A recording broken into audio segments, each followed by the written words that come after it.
Anarcho-capitalism is an ideology focused on free market economics and abolishing the government. Today, Gary Baumgardner from Talk Liberty will come on to discuss anarcho-capitalism. So how would you define anarcho-capitalism?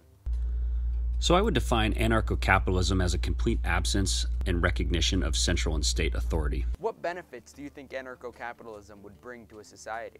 Well, first you need to be able to recognize why and just how damaging the concept of government actually is.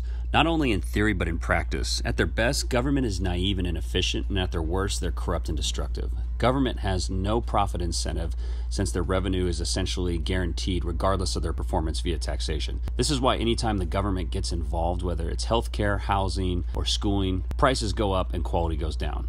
The free market does the exact opposite. In theory, I'm okay with a small government to provide small essential services. The problem is, in practice, the natural state of the government is to grow and get tyrannical, which is what we are seeing today. If the Constitution couldn't stop that, nothing will.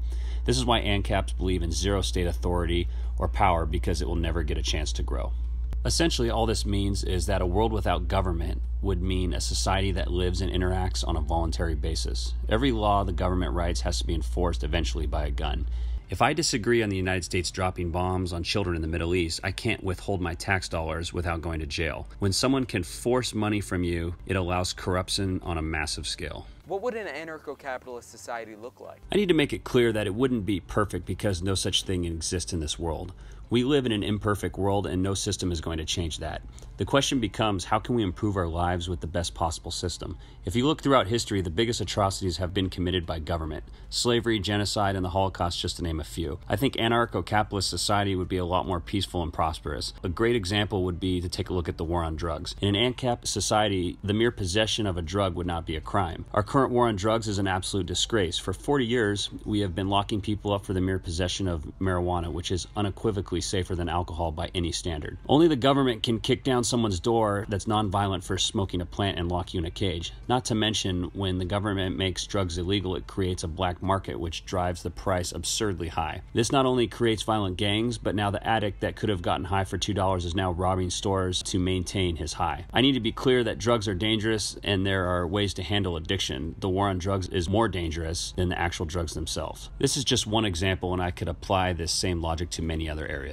In an ANCAP society, what prevents crime from happening to individuals who can't afford private protection? Well, first off, I'd say the best first step in self-defense is being armed yourself. The average police response time is 8 minutes. When the police are minutes away, seconds count. I'm a firm believer in saying an armed society is a polite society. Secondly, the police provide shitty service if you were to compare it to a real free market solution. Once again, it takes some critical thinking since we've always lived in a country where police have had a monopoly on violence. Police are supposed to be there for your protection and serving us, yet why does it not feel that way? It's because they have the monopoly, as I mentioned. Regardless of the service they provide, they get to expand and they get their revenue. In fact, when they mess up, they're typically rewarded with more money to fix the problem. But to answer your question more directly, I believe companies would compete to provide excellent service in the absence of a government police monopoly. I think a good comparison to this would be, imagine if the government had nationalized all cell phone companies and provided cell phones to every American years ago. People would ask how poor people would get cell phones if the government wasn't providing them. As you can see in practice, even the poorest people can afford cell phones, even though only the rich had them at one point. I'm not saying rich people wouldn't have better protection, but that's still true to this day. Rich people always have better things. The main point is to understand that the scale would shift and even the poorest people would receive better service than they currently do. Remember that in a stateless society, crime would be greatly reduced since the government creates the environment for it to thrive. An addict wouldn't need to rob and kill someone to get his high if the price was $1. It's not ideal, but I'd rather him die of an overdose than he accidentally killing somebody trying to rob a kid who got hit by a stray bullet from a gang shootout. Let's not also forget that most crimes today in America could be avoided. Simple things like a suspended license, paid traffic tickets. What methods would be used to get rid of the government? There's actually a big debate on how to accomplish this. Personally, I think this will only be accomplished with the intellectual revolution. This is actually ideal because it's possible without violence. The concept of government and hierarchy actually evolved from apes, so it's in our DNA to think it's impossible to live without a government or a higher structure. Because of this, it's nearly impossible for the average person to fathom how society would work without centralized power. If you look throughout history, there's been many instances where the idea was taken as an absolute truth only to be shattered years later. This won't happen until we can show people the dangers of giving centralized power to a small group of people. As long as people keep giving legitimacy to this concept, nothing will change. It reminds me of the movie Ants, or maybe it's Bug's Life, where the leader explains to the rest of his followers that the ants outnumber them 100 to 1, and if they ever figure that out, they are doomed. All it will take is enough people to see that the emperor has no clothes and the revolution will begin. This is often used as a joke against the anarcho-capitalism, but I think a lot of people are genuinely curious how age of consent laws would work in an anarcho-capitalist society. What's your response to this? I'll admit I'm not exactly sure the best way to go about this, and I might not be the best person to answer this. But first, I think we need to recognize that the government's laws on prostitution has largely created the sex trafficking industry as it is. Once something is illegal, most criminals could care less about age. If you look at a country like Brazil, where prostitution is completely legal and regulated, sex trafficking is barely a thing. In fact, the few women who do get caught in the sex trafficking are typically taken to countries where prostitution is illegal. The government has created far more underage victims than it would have been created without them, in my opinion. As I said, we live in an imperfect world, and sometimes the question would be similar to, how would ANCAP stop people from dying ever? I'd like to point out that murder, rape, and violations of underage consent happen every day under the government. Why does the government get to fail every day in practice, but then ANCAPs have to be perfect in theory? That being said, I think the free market would serve some harsh punishments for people who violate the age of consent. Remember, courts wouldn't go away in an ANCAP society, they would just be voluntary. Not abiding by them could mean everyone else who's agreed could cut you off from their services. Maybe the electric company and the grocery store have agreed to cut anyone off from their services if they do not abide by the court's decision. The best example of this is maritime law. Back in the day, there was a period of time where all shipping merchants agreed to abide by an arbitrary court system and a mediator.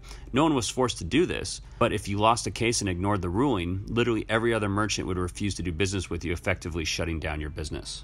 Another generic question often asked would be, what about the roads? What's your response to these people? This always makes me laugh. The free market provides us amazing things such as cars, airplanes, and cell phones, yet for some reason people think we wouldn't be able to pour some asphalt down and make roads without the government. Would we all just have cars and not be able to drive anywhere because no one would figure out how to make roads to drive on? In most cases, roads and track homes and other places are made by a private construction company. It wouldn't make much sense to build a bunch of houses if you couldn't drive up to them, right? The main reason most people have a problem seeing how this works is because the government has a monopoly on most roads. Because we've always lived in this paradigm, it takes some critical thinking to see how this would work exactly. Even though it's still a bit of crony capitalism, we can look to private toll roads to see how this would work. There's a private toll road by my house that cuts through Irvine, California from the 91 freeway. It saves an incredible amount of time, and that's why they built it. They make the money and I save the time. It's a win-win. You could privatize all roads tomorrow and the only difference you would see would be better service provided, more cost-effective. Another upside to this would there be enormous competition to make your roads as safe as possible from the owner's standpoint, not only because it's good for business but to avoid lawsuits. Right now, if I drive drunk, I can essentially buy my way out with $10,000 and some DUI classes. A free market businessman might ban you from ever driving on his roads again, maybe even riding as a passenger if you get caught drinking and driving on the road. People think that without government, our lives would look like a Mad Max movie. The reality is the free market most times has stricter punishment for making bad choices. Remember,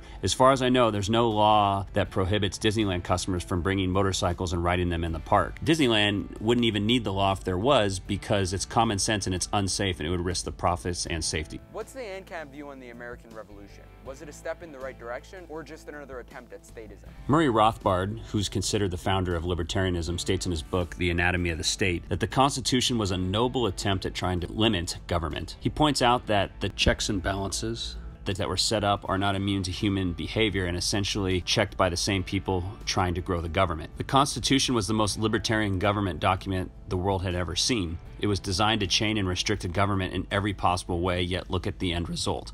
We went from the smallest, most restrictive government to the most overreaching, indebted government in world history. The problem is small government and personal freedom creates wealth and prosperity, which attracts more parasites that eventually kill what was created. We essentially believe that they had the right idea, but they messed up by giving government even a foothold and a chance to grow. Do you have any closing thoughts you'd like to mention? Yes, I do. My closing thoughts would be for people to ponder our solutions versus the current system of the state. Most everything I've discussed here is hypothetical until it could be allowed to have a chance. In my opinion, the burden of proof is on the state since their failures are so glaring and it's unbelievable that they are still taken seriously. As I mentioned, the government was directly responsible and complicit in slavery, Holocaust, and genocides. If any other person, entity, or organization organization had done this, they would be locked away with their terrible ideas and never be allowed to see the light of day again.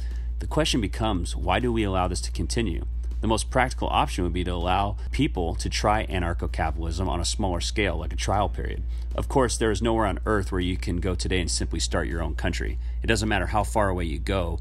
Even if you go to the vast tundras of Alaska, people still think they have the right to control what you do.